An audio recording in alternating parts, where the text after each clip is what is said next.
A very good evening and a warm welcome to State of Business on Art Television. I'm Mariam Vijayaratna. Let's have a look at the headlines first. Failure to execute reforms would lead to perpetual bailouts and endless cycles of external borrowing, CBSL says. Korean government offers over 8,000 job opportunities in the construction sector. News in detail. The Central Bank of Sri Lanka and its annual report for the year 2022 listed the priorities for the country to avoid a repeat of multiple crises in the future. The Central Bank presented its 73rd annual report to the President at the Ministry of Finance yesterday. The assessment of the past year and recommendations for the future have been incorporated in the Central Bank's annual report for 2022. It said the government, the central bank and all the other stakeholders need to extend their support towards the implementation of essential reforms at this juncture in order to resolve the structural hindrances that have rooted in the economy over the last 7.5 decades. CBSL said that failing to execute reforms would lead to perpetual bailouts, endless cycles of external borrowing and recurring debt restructuring alongside highly volatile business cycles.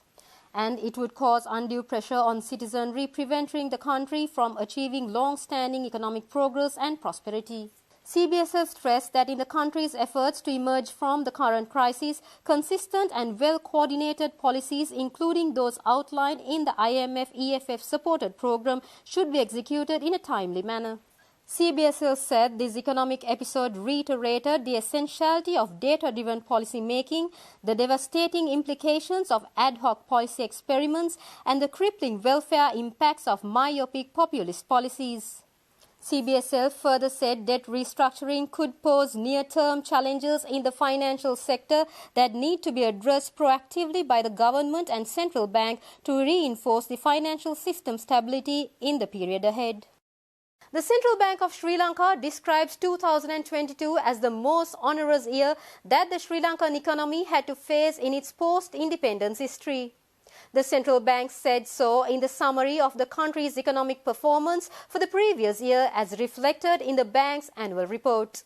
CBSL said the improvised conditions in the economy at the time warranted immediate and coordinated policy initiatives by the government and the central bank. It stressed that the corrective measures were necessary to safeguard the economy from potentially devastating consequences, even though it affected citizenry in the short term. The bank mentioned that unrestrained economic instability could have led to hyperinflation, collapse of economic activity to a much deeper level, and a complete isolation from the world. CBSL said the unsustainable macroeconomic model, in tandem with deficits in the budget balance and the external current account, the economy had fully exhausted its buffers by early 2022. It emphasized ill-timed tax reductions and ill-equipped attempt to adopt organic agriculture and delay in the exchange rate adjustment resulted in a multifaceted disaster. CBSL said to adopt aggressive monetary policy tightening in April 2022 to rein demand pressures. CBSL initiated a robust communication strategy aimed at anchoring inflation expectations, while also taking measures to stabilize the exchange rate amidst exhausted levels of usable reserves. CBSL said the normalization of foreign exchange flows and the completion of the debt restructuring process, together with the sweeping reforms in the public sector, would pave the way towards improved and sustainable economic prospects.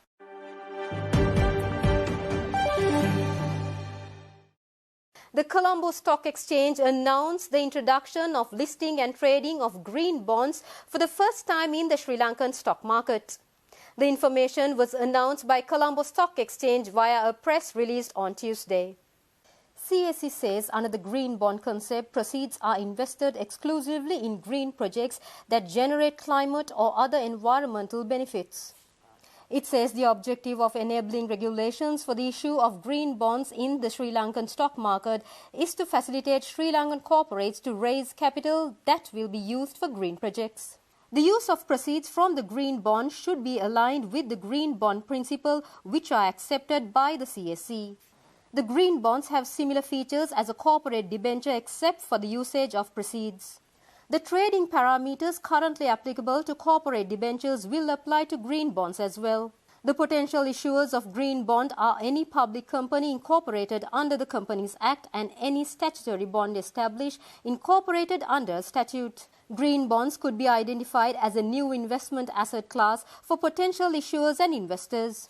It was mentioned by issuing green bonds, an issuer could access a broader pool of capital, including access to a foreign investor base who has an interest in investing in green projects. According to the CSE, green bonds can facilitate the establishment of public-private partnerships which might accelerate the pace of green investment and lead to the adoption of new technologies and also contribute to a sustainable economy.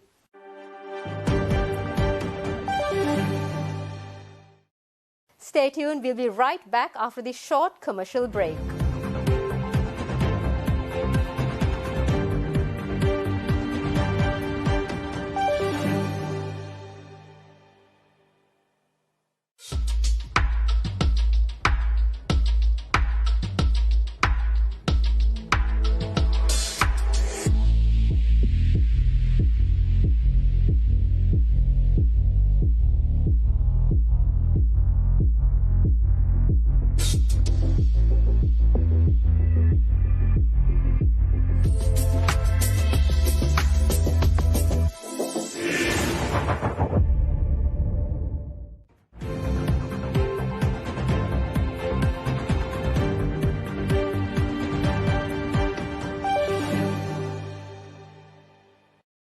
Welcome back after the break.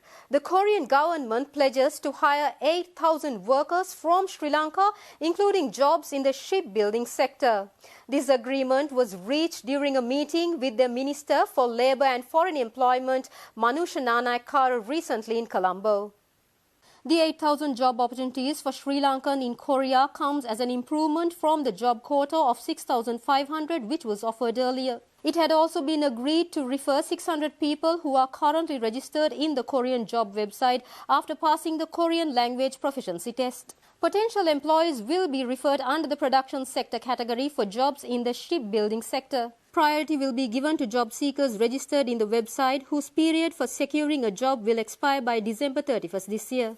Accordingly, these jobs are to be provided by shifting the job category from the production sector of the website to the ship construction sector. Thus, candidates who are willing to change their job category from production to the shipbuilding industry should apply for it soon as possible. The Korean Human Resources Department also agreed to conduct examinations and recruit 900 welders and painters for jobs in the shipbuilding industry under the E9 visa category from next year. Director for Human Resources in Sri Lanka, Lee Joo-chul, has also informed the Labour and Foreign Employment that from next year the Korean language proficiency test will be conducted using a new system.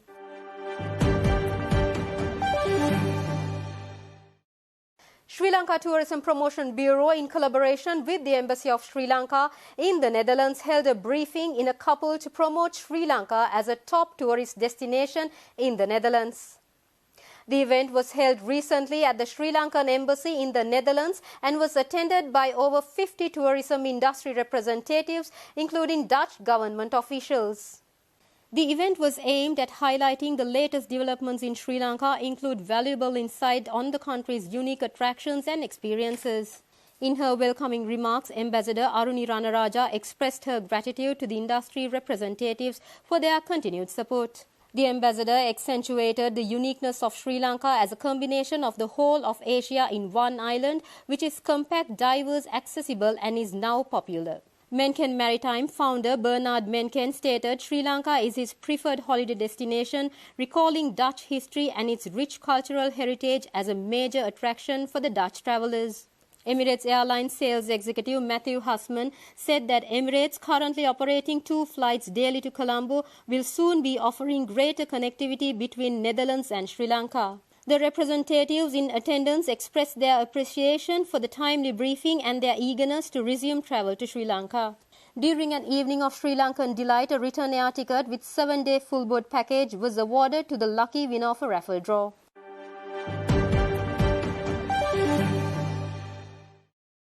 The government holds stakeholder meetings to generate investments in order to develop industry sectors in the Northern Province.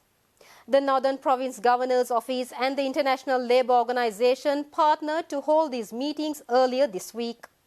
These meetings focus on the agriculture, animal husbandry, fisheries, aquaculture, apparel, food processing and tourism sectors of the northern province. And the meetings were attended by private and public sector representatives relating to these sectors. The objective of the stakeholder meeting was to brief potential investors about the opportunities in these sectors and identify these issues and challenges which hinder investments. Addressing the gathering, Northern Province Governor Jeevan Tyagaraja spoke about the establishment of a single entry window for investors to facilitate their entry into the province. The governor also spoke of the plans for development of smart agriculture and aquaculture while underscoring the priority of achieving food security. ILO Chief Technical Advisor Thomas Kring elaborated on the background to the stakeholder meeting, which is an initiate of the ILO's Local Empowerment through Economic Development and Reconciliation project of Norway. The project is part of the ILO's Global Jobs for Peace and Resilience program and is supported by both Australian Government, Department of Foreign Affairs and the Government of Norway.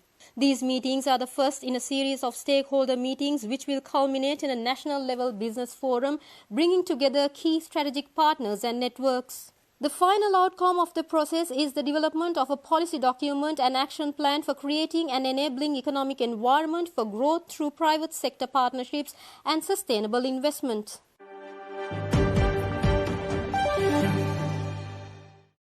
We'll be right back with the stock updates.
Welcome back after the break.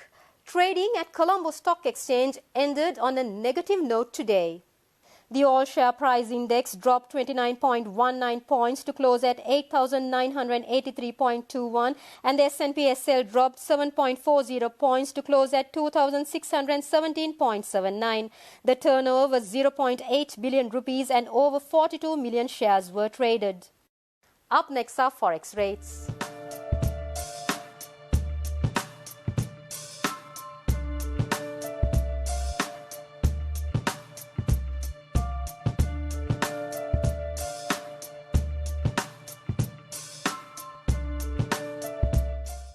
That's all we have for tonight. For this and more, subscribe to our channel on YouTube and follow us on Facebook. Have a great weekend. Good night.